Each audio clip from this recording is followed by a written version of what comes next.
Hello नमस्कार साथियों, कैसे हैं आप सब। आशा विश्वास पूरी उम्मीद है मस्त होंगे, स्वस्थ होंगे, जहाँ पे भी होंगे अपनी पढ़ाई को निरंतर कर रहे होंगे।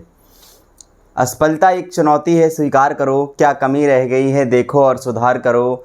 जब तक ना सफल हो तुम, नींद चैन को त्यागो तुम, संघर्ष का मैदान छोड़ मत भागो तुम। यूं ही हर किसी की जय जयकार नहीं होती और कोशिश करने वालों की कभी हार नहीं होती। इसी के साथ कक्षा 12th के ऑप्टिक्स के बारे में चर्चा कर रहे थे, जिसमें हम लोगों ने बहुत सारे वीडियो के बारे में चर्चा कर ली है। जिन लोगों ने अपवर्तन के पृष्ठ से संबंधित जो अपवर्तन सूत्र है, एक पृष्ठ से गोलीय पृष्ठ से अपवर्तन का सूत्र, लेंस मेकर फार्मूला, इसके बारे में हम लोग चर्चा कर चुके थे। आज जो विशेष टॉपिक आपके साथ है, कक्षा 10th और 12th दोनों लोगों के लिए बेहद महत्वपूर्ण हो जाता है, वो है लेंस सूत्र, जिसे हम लोग लेंस फार्मूला भी बोलते हैं इंग्लिश में। आप लोगों ने पढ़ा होगा 1/f बराबर 1/v माइनस 1/u। ये वाला जो फार्मूला है वो आपके सामने ड्राइव करेंगे, एक एक टॉपिक को बहुत अच्छे से डिस्कस करेंगे। इसलिए वीडियो को अंत तक जरूर देखिए ताकि दोनों टॉपिक्स आपके साथ एकदम से क्लियर हो जाएं और आज के बाद आपको दोबारा से इसको कभी देखने की आवश्यकता ना पड़े। इस तरीके की स्ट्रेटजी के साथ कि आप जो भी चीज़ों को देखें, जो भी चीज़ें आप सुनें, वो आपके दिमाग में एक तरीके से फिट हो जाएं, वो हमेशा आपको याद बनी रहें। इस तरीके से आपको पढ़ना है, इस तरीके से आपको अपनी स्ट्रेटजी को बनाना है। चलिए बिना समय गंवाए हुए अपने टॉपिक पर आते हैं और बात करते हैं लेंस सूत्र की। जैसा कि आपको दिख रहा है बगल से, तो लेंस सूत्र के लिए पहले हम लोग बात करेंगे उत्तल लेंस के लिए। लेंस सूत्र किस पृष्ठ के लिए, किस लेंस के लिए बात करेंगे बेटा? उत्तल लेंस के लिए। उत्तल लेंस के लिए, उत्तल लेंस के लिए four convex lens, four convex lens. जब हम कॉन्वेक्स लेंस की बात करते हैं उसके लिए हम लोगों को क्या निकालना है? आपके सामने ये फार्मूला ड्राइव करना है कॉन्वेक्स लेंस के लिए। क्या लेंस सूत्र जिसको हम लोग बोलते हैं बेटा क्या? 1/f is equal to 1/v minus 1/u। ये हमें क्या करना है? इस फॉर्मूले को हमें प्रूव करना है। जहाँ पे आपको पता है f क्या होता है? फोकस दूरी होती है। v क्या होता है? आपका प्रतिबिंब की दूरी होती है। और u क्या होता है? आपका वस्तु की दूरी होती है। चलिए सबसे पहले डायग्राम बनाते हैं। और क्योंकि जब भी हम कोई भी क्वेश्चन करते हैं तो हमें पता है कि हमें डायग्राम एकदम से क्लियर होना चाहिए, तब जाके हम फिजिक्स का कोई भी डेरिवेशन बहुत अच्छे से कर पाते हैं। तो सबसे पहले हम डायग्राम ही बनाएंगे कि डायग्राम कैसे बनेगा इसका। चलिए देखते हैं। डायग्राम बनाने के लिए हमें सबसे पहले उत्तल लेंस के लिए काम करना है, तो सबसे पहले उत्तल लेंस ही लेना पड़ेगा। तो सबसे पहले हम उत्तल लेंस लेते हैं। लीजिए आपके सामने एक तैयार करते हैं उत्तल लेंस। ये आपका एक उत्तल लेंस बन गया। उत्तल लेंस हो जाएगा तो इसकी एक मुख्य अक्ष हो गई, ये आपकी मुख्य अक्ष हो गई। यहाँ से जब आप इस पर एक डालोगे तो ये क्या बन जाएगा? आपका प्रकाशिक केंद्र हो जाएगा C, ठीक है। और ये आपका कोई एक लेंस हो गया उत्तल लेंस L, ठीक है। इसका नाम हो गया, ये इसका ध्रुव P1 हो गया और इसका ध्रुव क्या हो गया? P2 हो गया। इस साइड इसका क्या होता है? प्रथम फोकस F1 हो गया और इस साइड क्या होता है? इसका एक द्वितीय फोकस होता है F2, ये हो गया, ठीक है। इस तरीके से ये अपना तैयार हो गया एक लेंस। अब हमें क्या करना है? एक वस्तु रखनी है मुख्य अक्ष पर। ये आपकी क्या हो गई? मुख्य अक्ष हो गई। ये आपकी क्या हो गई? मुख्य अक्ष हो गई, मुख्य अक्ष। इस मुख्य अक्ष पर आपको एक ऑब्जेक्ट रखना है। इस मुख्य अक्ष पर आपको एक ऑब्जेक्ट रखना है, एक वस्तु रखनी है। लीजिए हमने एक वस्तु को रख दिया जिसका नाम है AB। एक वस्तु रख दी जिसका नाम क्या है? AB। एक वस्तु रख दी, इसका हमें प्रतिबिंब बनाना है। क्या बनाना है बेटा? प्रतिबिंब। तो प्रतिबिंब बनाने के लिए हमें पता है दो किरणें जब मिलती हैं आपस में तब बनता है प्रतिबिंब। तो हम क्या करेंगे? पहले प्रकाश की किरण को भेजेंगे मुख्य अक्ष के समांतर। ये आपकी मुख्य अक्ष है, इसके समांतर जब प्रकाश की किरण को आप भेजते हो, मुख्य अक्ष के समांतर जो भी प्रकाश की किरण जाती है वो आपको पता है इस पॉइंट पर यहाँ से होके जाएगी फोकस से। जो भी प्रकाश की किरण आपकी मुख्य अक्ष से होकर जाती है वो हमेशा कहाँ से होकर जाती है? फोकस से होकर जाती है। तो ये आपसे फोकस से होकर चली गई, ठीक है। दूसरी प्रकाश की किरण इसी पॉइंट से जब आप भेजेंगे तो जब कोई भी प्रकाश की किरण आपकी वक्रता केंद्र C से होकर जाती है, कोई भी प्रकाश की किरण जब वक्रता केंद्र C से होकर जाती है तो तो आपको पता है बिना विचलित हुए सीधी निकल जाती है। जब कोई प्रकाशीय किरण आपकी कहाँ से होके जाती है, प्रकाशिक केंद्र से होके जाती है, तो वो बिना विचलित हुए सीधी निकल जाती है। इस तरीके से प्रकाशीय किरण बिना विचलित हुए सीधी निकल जाएगी और ये दोनों प्रकाशीय किरणें जहाँ पे मीट करेंगी वहाँ पर आपका तैयार होगा एक प्रतिबिंब ए डैश और आपका बी डैश। क्या तैयार हो जाएगा? ए डैश बी डैश आपका प्रतिबिंब तैयार हो जाएगा। इस तरीके से हमने देखा कि हमने दो प्रतिबिंब बना ली। एक वस्तु का जब रखी है यहाँ पर जिस पॉइंट पर काटती है इसको हमने मान लिया कोई पॉइंट डी है। क्या है बेटा? डी है। अब जब हम आगे बात करेंगे तो इसी के लिए हम लोग दो त्रिभुज लेके चलेंगे और दो त्रिभुज के लिए काम करेंगे। दो त्रिभुज कौन कौन से होंगे वो हम अभी देखेंगे। ये आपके डायग्राम एकदम से क्लियर हो गया। पहली प्रकाशीय किरण मुख्य अक्ष के समांतर भेजी तो फोकस से होके जाएगी, और दूसरी प्रकाशीय किरण प्रकाशिक केंद्र से होके जाएगी तो बिना विचलित हुए सीधी निकल जाएगी। जहाँ पे दोनों प्रकाशीय किरणें मिलती हैं वहाँ पर खींचा गया जो नॉर्मल है ये वस्तु का क्या बन जाएगा? यहाँ पे प्रतिबिंब तैयार हो गया ए डैश बी डैश। चलिए अब हम बात करते हैं आगे। जब हम इसको लिखते हैं तो लिखने की प्रक्रिया क्या होती है उसको भी समझ लेते हैं एक बार। एक अपने पास क्या है? उत्तल लेंस है एल, उसके जो आपका प्रकाशिक केंद्र है वो सी है। इसका पहले पृष्ठ का जो आपका P1 और P2 हो गया, प्रथम फोकस हो गया F1 और द्वितीय फोकस हो गया क्या? F2 हो गया। इस जब F1 और F2 से होते हुए हम सीधी रेखा खींचेंगे उसको क्या नाम देंगे आप? मुख्य अक्ष नाम देंगे। और इस पर हमने एक ऑब्जेक्ट रख दिया क्या? ए बी के बाद पहली प्रकाशीय किरण मुख्य अक्ष के समांतर भेजेंगे। जो समांतर भेजते हैं वो हमेशा F2 से होकर जाती है। दूसरी प्रकाशीय किरण प्रकाशिक केंद्र से होकर भेजेंगे और जो प्रकाशिक केंद्र से होकर जाती है वो बिना विचलित हुए सीधी निकल जाती है। ये दोनों प्रकाशीय किरणें आपको ए डैश पर मिलती हैं, जहाँ पर ए डैश बी डैश वस्तु ए बी का क्या बन जाता है? आपका प्रतिबिंब तैयार हो जाता है। चलिए आगे हम जब बात करते हैं दो कोई भी त्रिभुज लेके चलते हैं, उन्हें समरूपता की कहानी लगाते हैं। तो सबको पता है कि जब हम समरूपता की त्रिभुज की कहानी लगाएंगे, दो त्रिभुज ले रहे हैं, एक ए वी सी, एक त्रिभुज लिया ए बी सी एंड दूसरा त्रिभुज लिया ए डैश वी डैश सी। समरूप हैं। कैसे हैं बेटा? समरूप हैं। समरूप हैं। समरूप की कहानी होती है परपेंडिकुलर अपॉन परपेंडिकुलर बेस का जो रेशियो होता है वो इक्वल होता है। कैसा होता है बेटा? इक्वल। तो ए बी सी एक त्रिभुज ये हो गया, दूसरा ए डैश बी डैश सी, यानी एक त्रिभुज ये हो गया। एक त्रिभुज ये और एक त्रिभुज ये, दोनों की बात करेंगे तो ये अपॉन ये इज इक्वल टू ये अपॉन ये हो जाएगा आपके। तो यहाँ पे जब लिखेंगे इसको तो कैसे लिखेंगे देखेंगे ध्यान से। सबसे पहले A B upon A dash B dash, ये आपका हो गया A V upon A dash B dash is equal to ये वाली नीचे वाला बेस क्या है? बी सी अपॉन ये वाली क्या है? बी डैश सी, ये आपका बी डैश सी हो जाएगा। ये क्वेश्चन नंबर फर्स्ट हमने लिख लिया। इसी तरीके से जब दूसरे त्रिभुज की बात करेंगे हम लोग, वो त्रिभुज कौन सा है ध्यान से देखेंगे भैया। दूसरे त्रिभुज की बात करेंगे, वो त्रिभुज कौन सा है उसको भी देख ही लेते हैं। दूसरा त्रिभुज है आपके लिए, जो दूसरा त्रिभुज लेना है आपको वो ये लेना है त्रिभुज ए डैश ये वाला त्रिभुज ये C D C F two and त्रिभुज दूसरा लेना है आपको क्या? A dash B dash F two, और साथ में आपको वो वाला त्रिभुज लेना है सेकंड वाला, ये A dash V dash F two. ये दो त्रिभुज के बारे में कैसे हैं? ये भी समरूप हैं। जब ये समरूप है तो इनके लिए भी कहानी लगाएंगे बेटा सेम। एक त्रिभुज ये हो गया आपके पास, दूसरा त्रिभुज ये हो गया, तो ये अपॉन ये और ये अपॉन ये। तो देखेंगे ध्यान से तो ये क्या हो जाएगा बेटा? C D upon A dash B dash is equal to C F two upon F two B dash, F two B dash, ये आपके पास हो जाएगा। जब आप ध्यान से देखेंगे बेटा, तो एक कहानी आपके साथ ही निकल के आ रही है कि जो सी डी की लंबाई है वो ए बी की लंबाई के एकदम से इक्वल है। तो जो सी डी है, ये सी डी है, इसकी जगह पे आप पुट कर देंगे क्या? A B. सी डी की जगह पे क्या पुट कर देंगे? ए बी पुट करेंगे।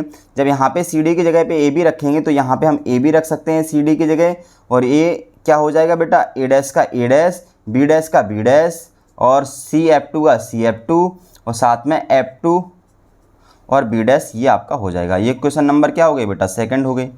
जब हम फर्स्ट और सेकंड इक्वेशन को देखेंगे बहुत ध्यान से, तो LHS और LHS इनके कैसे हैं, बराबर हैं। जब LHS बराबर होंगे तो इक्वेशन फर्स्ट और सेकंड को जब कंपैरिजन करेंगे तो इनके RHS बराबर कर देंगे समीकरण फर्स्ट एंड सेकंड से।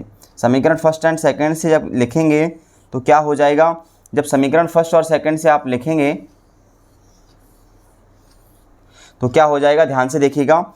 LHS ये रहा, ये LHS हो गया इक्वल है, तो RHS को इक्वल कर देंगे तो क्या हो जाएगा, BC upon B' is equal to, ये हो जाएगा CF2 अपॉन F2V', ये आपका हो जाएगा। ठीक है, अब आप जब इसकी दूरियों के बारे में लिखेंगे, जब इसकी दूरियों के बारे में लिखेंगे तो ध्यान से देखेंगे बेटा। जब दूरियां लिखेंगे, वस्तु से लेके C तक की जो दूरी होती है, वस्तु से लेके C तक की जो दूरी होती है, तो यह क्या हो जाती है आपकी, VC is equal to U होती है। वस्तु से लेके जो आपकी प्रकाशिक केंद्र तक की दूरी होती है उसे वस्तु की दूरी U कहते हैं, तो ये आपका U हो गया। प्रतिबिंब कहाँ बना, B' पर, तो ये जो दूरी है आपकी B' से लेके C तक की दूरी, B' से लेके आपकी जो C तक की दूरी है, इसे आपको क्या कहेंगे, वस्तु की दूरी कहेंगे। और जो आपका फोकस है, सेकंड फोकस ही आपका क्या होता है, मुख्य फोकस होता है, तो ये वाली जो दूरी है वो आपकी क्या हो जाएगी, फोकस दूरी F हो जाएगी। तो इसका मतलब ये है, ये वाली दूरी माइनस में लेके चलेंगे, चूँकि लेफ्ट साइड है, इस साइड राइट साइड है, तो ये आपका पॉजिटिव लेके चलेंगे। चलिए इसके बाद क्या लिखेंगे यहाँ पे, दूसरी जो दूरी है वो है आपकी CF2 बराबर F हो जाएगा आपका। और ये जो दूरी है आपकी B'F2 वो आपकी क्या हो जाएगी, सॉरी B' जो C है वो आपका क्या हो जाएगा, B' से लेके C तक की दूरी, ये वाली जो दूरी है वो V हो जाएगी, तो ये V हो गई। क्योंकि राइट साइड की दूरियां पॉजिटिव होती हैं इसलिए पॉजिटिव लिया है, और लेफ्ट साइड की दूरियां नेगेटिव होती हैं इसलिए इनको क्या लिया है बेटा, नेगेटिव लिया है। चलिए आगे जब आगे बढ़ते हैं और इसकी चर्चा करते हैं तो देखते हैं कौन कौन सी वैल्यू हमारे पास गिवन है। तो हमारे पास जो गिवन वैल्यू है वो BC है, तो BC की वैल्यू ये रही -U, तो हमने यहाँ पे क्या कर दिया, -U रख दिया। अपॉन B' की जब बात करते हैं तो B' की वैल्यू कितनी है बेटा, V है, तो यहाँ पे V लिख दिया, इज इक्वल टू CF2 की बात करते हैं, CF2 F है, तो इसको हमने F लिख दिया। अब जब बात करेंगे F2V' की, F2V' कहाँ, ये रहा। F2V' निकालने के लिए, F2V' निकालने के लिए अगर हम इस वाली इक्वेशन में से इसको घटा देंगे, अगर ये पूरा है इतने में से हम इतना हटा देंगे तो क्या ये मिल जाएगा आपको, बोलिए मिल जाएगा कि नहीं मिल जाएगा। तो इसका मतलब ये है सर, आप हाँ बहुत ध्यान से देखेंगे, अगर एक लाइन है अपने पास कितनी है बेटा, ये 10 की है, 10 में से ये आपकी क्या है, 10 है, 10 में से अगर आप ये 4 हटा देंगे, अगर ये 4 हटा देंगे मान लीजिए, तो यहाँ पे 6 बचेगा कि नहीं बचेगा। सेम कहानी है, ये V है, ये F है, अगर V में से F हटा देंगे तो ये मिल जाएगा। तो इसका मतलब है यहाँ पे हम लिख सकते हैं V माइनस F, क्या लिख सकते हैं बेटा, V माइनस F लिख सकते हैं। क्रॉस मल्टीप्लाई कराइए, क्रॉस मल्टीप्लाई जैसे ही आप कराएंगे तो यहाँ पे हो जाएगा आपके पास, क्या हो जाएगा बेटा, VF इज इक्वल टू, जब इसका यहाँ कराएंगे आप माइनस का यहाँ कराएंगे प्लस में, तो माइनस का UV हो जाएगा, माइनस माइनस प्लस कर देंगे और UF हो जाएगा, क्या हो जाएगा बच्चा, UF हो जाएगा। इस वाली टर्म को माइनस वाली इस साइड लाएंगे और उसको दूसरा राइट साइड ट्रांसफ़र कर देंगे, तो क्या हो जाएगा, ध्यान से देखिएगा, UV इज इक्वल टू आपके पास हो जाएगा UF माइनस VF, हो जाएगा कि नहीं हो जाएगा बेटा, हो जाएगा। आपके पास इक्वेशन जस्ट निकल के आ गई है, बस थोड़ा सा काम और करना है, वो क्या है, समीकरण में UVF से भाग कर दो, क्या कर दो बेटा, UVF से भाग करने पर जैसे आप भाग करेंगे तो क्या हो जाएगा, UV का UV अपॉन UVF बराबर UF का UF upon UVF minus VF का VF, और यहाँ पे भी डिवाइड लगा देंगे UVF। देखना U से U खत्म हो गया बेटा, V से V खत्म हो गया, यहाँ U से U खत्म हो गया, F से F खत्म हो गया, V से V खत्म हो गया, F से F खत्म हो गया, तो फाइनली क्या बचा, 1/F इज इक्वल टू, यहाँ बचा 1/V माइनस यहाँ बचा 1/U। दिस इज लेंस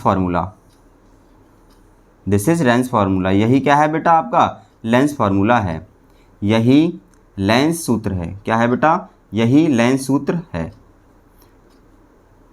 तो इस तरीके से हम लेंस सूत्र को बहुत आसानी से डिफाइन कर सकते हैं, बहुत आसानी से बना सकते हैं। अगर आपने डायग्राम को एकदम से क्लियर कर लिया तो ये डायग्राम बनाने में आपको कहीं कोई भी परेशानी नहीं होने वाली है। इसलिए आप इसको स्क्रीनशॉट ले सकते हैं फटाफट से, इसका आप स्क्रीनशॉट ले सकते हैं फटाफट से। फिर आगे चलते हैं हम लोग। चलिए इसका स्क्रीनशॉट ले लीजिए और इस वीडियो को एक बार फिर से देख लीजिए, आपको पूरा लेंस सूत्र एकदम से क्लियर हो जाएगा। वीडियो अच्छा लगता है तो चैनल को सब्सक्राइब कीजिए, बेल आइकन का बटन दबाइए। इसी तरीके से वीडियो प्राप्त करने के लिए हमारे चैनल से जुड़े रहिए और दोस्तों के साथ शेयर कीजिए ताकि उनकी भी मदद हो सके। चलिए अब बात करते हैं सेकंड इक्वेशन की। सेकंड इक्वेशन मतलब जो अभी उत्तल के लिए काम किया था, अब यही काम हमें अवतल के लिए करना है। कहाँ करना है बेटा? अवतल के लिए। याद वही रखना है कि क्या करना है। सबसे पहले अवतल लेंस बनाएंगे, उसकी मुख्य अक्ष पर एक वस्तु रखेंगे, उसका प्रतिबिंब बनाएंगे। प्रतिबिंब कहाँ बनेगा वो देखेंगे। फिर दो हम लोग त्रिभुज लेंगे, उन दो त्रिभुज की समरूपता की कहानी लगाएंगे। समरूपता की कहानी perpendicular upon perpendicular, base upon base, इस तरीके से हम लोग डिस्कस करेंगे इसको भी। चलिए आगे बात करेंगे हम लोग। जो लेंस था आपका, अब आ जाएगा ये आपका कौन सा लेंस? अवतल लेंस। चलिए अगला जो लेंस है वो आपका कौन सा लेंस है बेटा? अवतल लेंस है। फार्मूला वही निकल के आएगा यहाँ पे भी, 1/f is equal to 1/v minus 1/u। यही फार्मूला आपका फिर से ड्राइव होके आएगा। चलिए देखते हैं। जब हम लेंस की बात करते हैं अवतल की, तो सबको पता है ऐसे लेंस जो किनारों पर मोटे होते हैं और बीच में कैसे होते हैं बेटा? पतले होते हैं। ये लेंस आपके कहलाते हैं अवतल लेंस। ये आपका अवतल लेंस तैयार हो गया। इसकी मुख्य अक्ष बनाएंगे एक, ये लीजिए आपके पास, ये आपकी एक मुख्य अक्ष हो गई। मुख्य अक्ष हो गई, मुख्य अक्ष होगा तो इसका क्या होगा बेटा? एक प्रकाशिक केंद्र होगा, एक लेंस हो गया L और इसका एक प्रकाशिक केंद्र हो गया C। ठीक है, अब इसका एक F2 यहाँ होगा बेटा लेफ्ट साइड और इसका F1 यहाँ होगा, ये रहा। ठीक है बेटा, अब क्या करेंगे देखेंगे। सेम वही कहानी बेटा, वही करना है। इसकी मुख्य अक्ष पर एक ऑब्जेक्ट रखना है। सबसे पहले तो ये लीजिए, सबसे पहले एक वस्तु रख देंगे आप इसके मुख्य अक्ष पर, ये रही, जिसका नाम क्या है? AB, एक वस्तु है। इसका प्रतिबिंब तैयार करेंगे। पहले मुख्य अक्ष के समांतर प्रकाशीय किरण भेजेंगे। जो प्रकाशी, चूँकि ये वाला लेंस क्या है? अवतल लेंस है, तो ये अवतल लेंस ये क्या हो गया? आपकी मुख्य अक्ष हो गई। क्या हो गई बेटा? मुख्य अक्ष। और जो प्रकाशीय किरण मुख्य अक्ष के समांतर जाती है, अब चूंकि लेंस कौन सा है? डाइवर्जिंग है, मतलब ये क्या करेगा? अपसारी, तो प्रकाशीय किरण को फैलाएगा तो इस तरीके से जाएगी। इसको जब आप पीछे की ओर बढ़ाएंगे तो ये कहाँ से आती हुई प्रतीत होगी बेटा? इस तरीके से ये आती हुई क्या हो रही? प्रतीत हो रही है। ठीक है, दूसरी प्रकाशीय किरण आप प्रकाशिक केंद्र C से भेज देंगे। दूसरी प्रकाशीय किरण को आप प्रकाशिक केंद्र C से भेजेंगे तो वे बिना विचलित हुए सीधी निकल जाएगी। ये गई और ये आपकी निकल गई। तो इस तरीके से हमने देखा कि पहली प्रकाशीय किरण जो मुख्य अक्ष के समांतर चली, समांतर चलने के बाद इस तरीके से डाइवर्स हो गई। जब इसको पीछे की ओर बढ़ाया आपने तो ये F2 से आती हुई प्रतीत हो रही है, क्योंकि हमने रूल भी पढ़ा है कि प्रकाशिक जो मुख्य अक्ष की समांतर प्रकाशीय किरण होती है वो F2 से होकर जाती है या F2 से आती हुई प्रतीत होती है। दूसरी प्रकाशीय किरण C से भेजी, बिना विचलित हुए सीधी निकल गई। इस तरीके से दोनों प्रकाशीय किरणों ने एक दूसरे को यहाँ पे कट किया।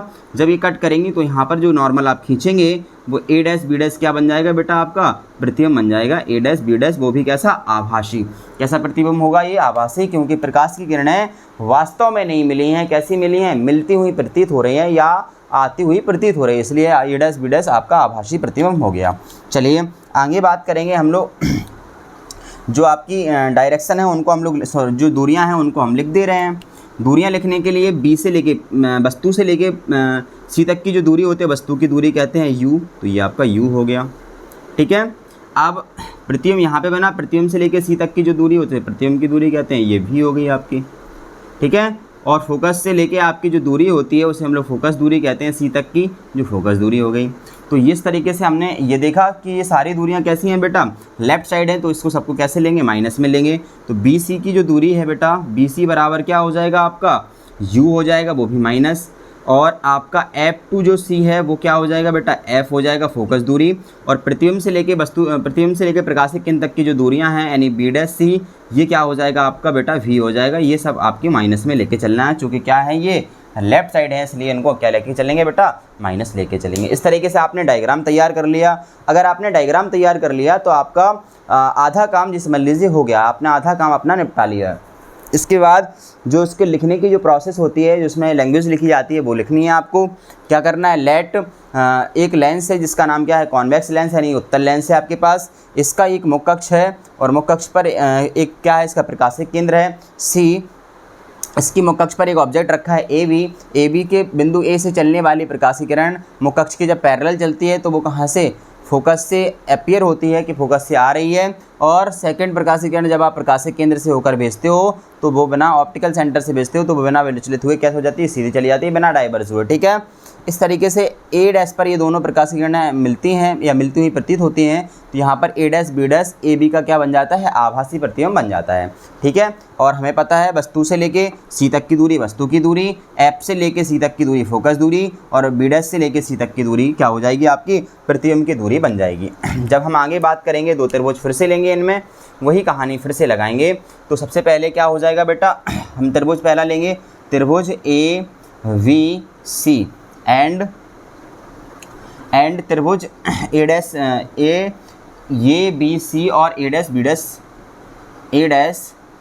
बी डैश सी समरूप हैं। कैसे हैं बेटा, समरूप हैं। जब इसमें समरूप की कहानी लगाएंगे आप तो क्या हो जाएगा, वही कहानी फिर से लगाएंगे, ये अपॉन ये और नीचे वाले अपॉन नीचे वाले, यानी परपेंडिकुलर बेस और बेस। तो ए बी का जो रेशियो है और ए डैश बी डैश का जो रेशियो है इज इक्वल टू हो जाएगा किसके, V C upon B dash C. ये आपका हो जाएगा इक्वेशन नंबर फर्स्ट। पहली ये बेस परपेंडिकुलर बेस, ये हो गया। इसी तरीके से दूसरा त्रिभुज लेके चलेंगे आप, कौन सा त्रिभुज लेके चलेंगे, त्रिभुज छोटे वाले फिर से लेंगे आप। अब ये वाला एक त्रिभुज इतना ले लेंगे और एक बड़ा वाला त्रिभुज इतना ले लेंगे, यहाँ पे कोई पॉइंट मान लेंगे डी है। ठीक है बेटा, तो एक त्रिभुज ले रहे हैं आप बड़ा वाला C D F two and A dash B dash F two समरूप हैं। ये भी समरूप थे आपके, इसमें भी लगाएंगे बेटा वही कहानी। क्या हो जाएगा, परपेंडिकुलर सी डी, इसका परपेंडिकुलर क्या है, A dash B dash is equal to, यहाँ पे क्या हो जाएगा आपका, ये वाली डिस्टेंस क्या हो गई आपकी छोटी बड़ी वाली, ये रही सी एफ टू अपॉन ये वाली डिस्टेंस क्या हो जाएगी आपकी, एफ टू बी डैश। अब आप यहाँ पे ये देखेंगे कि जो सी डैश की वैल्यू है ये वाली, ये वस्तु की दूरी के बराबर है। तो यहाँ पे आप क्या करेंगे, वही कर लेंगे कि C dash is equal to क्या हो जाएगा, ए बी। तो सी डैश की जगह पे शिफ्ट करेंगे आप क्या, ए बी अपॉन यहाँ क्या हो जाएगा, A dash B dash is equal to यहाँ क्या है, C F two upon F two B dash. ये इक्वेशन नंबर आपकी सेकंड हो गई। अब हम ये देखेंगे ये दोनों इक्वेशन कैसी हैं बेटा, देखो एल एच एस कैसे हैं, इक्वल हैं। जब एल एच एस इक्वल होंगे तो आर एच एस को क्या कर लेंगे, इक्वल कर लेंगे। देखिए बेटा समीकरण फर्स्ट और सेकंड से क्या हो जाएगा, समीकरण फर्स्ट एंड सेकंड से क्या हो जाएगा, ध्यान से देखेंगे। समीकरण फर्स्ट और सेकंड से क्या हो जाएगा, चलिए समीकरण फर्स्ट और सेकंड से लिखेंगे आर एच एस की वैल्यू। तो ये रही आपकी V C upon B dash C is equal to, यहाँ पे देखिए ये सी एफ टू अपॉन ये एफ टू बी डैश। जो भी वैल्यू हैं जो गिवन है वो लिख देंगे। B C is equal to minus U, तो ये माइनस का यू हो गया। B dash C is equal to minus का वी हो गया, is equal to C F two ये रहा, सी एफ टू ये रही। तो क्या हो जाएगा, सी एफ टू की वैल्यू माइनस का एफ है तो ये माइनस का एफ लिख दिया upon B F two B dash लेना है, ये लेनी है आपको ये वाली। तो ये डिस्टेंस में से एफ में से अगर वी घटा देंगे तो इतना नहीं मिल जाएगा, ये पूरा है, इसमें से घटा दो तो ये मिल जाएगा। तो इसको हम लिख सकते हैं सर एफ में से घटाना है, इसको हम पहले लिख ले रहे हैं बेटा क्या, एफ टू सी में से अगर आप बी डैश सी घटा देंगे, क्या घटा देंगे, बी डैश सी, तो आपको ये मिल जाएगा एफ टू बी डैश। चलिए ये माइनस का माइनस कैंसिल कर देंगे तो u upon V is equal to minus F upon B F two C की वैल्यू क्या है, एफ माइनस का एफ है माइनस का बी डैश और ये माइनस माइनस क्या बन जाएगा, प्लस, प्लस का वी हो जाएगा। यहाँ पे इसका इक्वेशन का मल्टीप्लाई कराएंगे, क्रॉस मल्टीप्लाई, तो क्रॉस मल्टीप्लाई से क्या हो जाएगा, यहाँ करेंगे तो माइनस का वी एफ हो जाएगा इज इक्वल टू, यहाँ कराएंगे तो माइनस का यू एफ हो जाएगा, माइनस का, और यहाँ कराएंगे तो प्लस का यू वी हो जाएगा। क्या हो जाएगा बेटा, प्लस का यू वी हो जाएगा। और हम इसको ऐसे भी लिख सकते हैं, U V minus U F is equal to minus का वी एफ। हो जाएगा कि नहीं हो जाएगा बेटा, बिल्कुल हो जाएगा। अब हमारे पास इक्वेशन बस निकलने वाली है, हम लोग क्या करेंगे, इस वाली टर्म को साइड ट्रांसफ़र कर देंगे, तो U V is equal to, ये माइनस का उस साइड आ जाएगा तो प्लस का हो जाएगा बेटा यू एफ, और ये माइनस का वी एफ रहा। अब इस समीकरण में हम क्या करेंगे, इस समीकरण में वही काम करेंगे, यू वी एफ का भाग करने पर, जैसे ही आप भाग करेंगे तो देखेंगे क्या होगा, यू वी का U V upon U V F is equal to U F का U F upon U V F minus V F का V F upon U V F. ये हो जाएगा कि नहीं हो जाएगा, आपको नीचे दिख रहा है, हम एक बार ट्राई चेक कर ले, फिर हम आगे बढ़ जाएंगे। हाँ दिख रहा है, कोई दिक्कत नहीं है। चलिए, आपको दिख रहा है यू से यू कैंसिल, वी से वी कैंसिल, यू से यू कैंसिल, एफ से एफ कैंसिल, वी से वी कैंसिल और एफ से एफ कैंसिल। तो फाइनली क्या बचेगा, यहाँ देखेंगे 1 upon F is equal to 1 upon V minus 1 upon U. ये आपका फार्मूला निकल के आया, किसके लिए, अवतल लेंस के लिए, लेंस फार्मूला। इसको हम लोग क्या बोलते हैं बेटा, लेंस सूत्र। लेंस सूत्र है, यही लेंस सूत्र है। तो इस तरीके से हमने आपका कहानी फिनिश कर ली, और ऐसा चेहरा आपका होना चाहिए वीडियो देखने के बाद। तो आप खुश हो जाइए, मस्त हो जाइए एकदम से, ऐसा ही चेहरा बनाए रखिए ताकि आपका जो काम है वो एकदम से सकारात्मक रूप से चलता रहे। क्योंकि जब आप ऐसे रहते हो तो आपका चेहरा एकदम से हैप्पी रहता है। जब आपका चेहरा एकदम से हैप्पी रहता है तो फिर आप सब चीज़ों को बहुत आसानी से कर सकते हो। इसी तरीके से वीडियो को देखिए, और अच्छे वीडियो लगते हैं तो लाइक कीजिए, चैनल को सब्सक्राइब कीजिए, लोगों के साथ शेयर कीजिए, ताकि हमारी भी यही हमारा लिए काम होता है, ये हमारे लिए मोटिवेशन करता है जब आप वीडियो को लाइक करते हैं और शेयर करते हैं।